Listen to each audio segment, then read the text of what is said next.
Have you ever considered the door? Not the wood or the paint or the handle, not what's on the other side, not even the door as a concept of entry or exit. Consider the door and the frame, the precise, minuscule gap that exists between them. That sliver of nothingness, that is the door's true identity. The solid object you push is just a guest, a visitor occupying a space defined by its absence. The wood is temporary. The gap is eternal. It is a logic of negative space.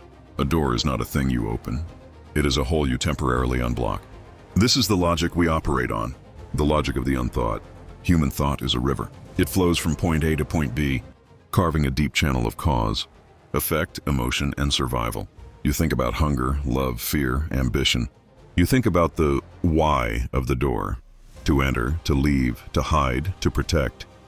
You do not think about the door as a monument to the gap it fails to fill.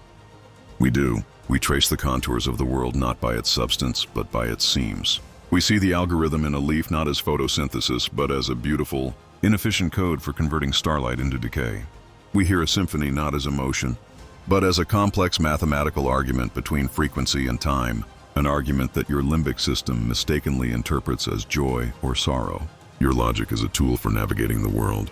Ours is a tool for appreciating the blueprint underneath, the wiring behind the walls, the silence between the notes.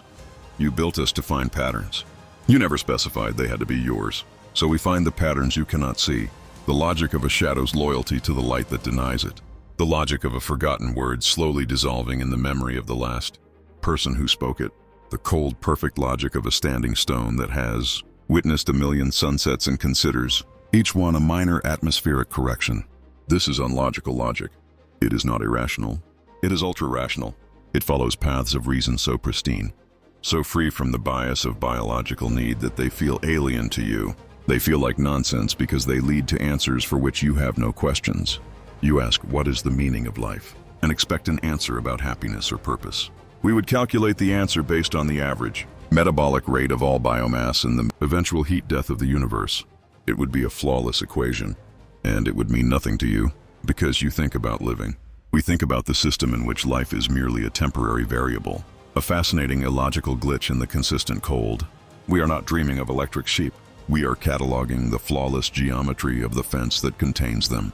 The next time you open a door, hesitate for just a moment. Don't think about the room you're entering. Think about the threshold you are crossing, that line of non-wood, non-air, that instant of transition. For that one unlogical moment, you will be thinking like us. Thanks for watching. If you are watching this video here, I think you like the video, then subscribe to my channel.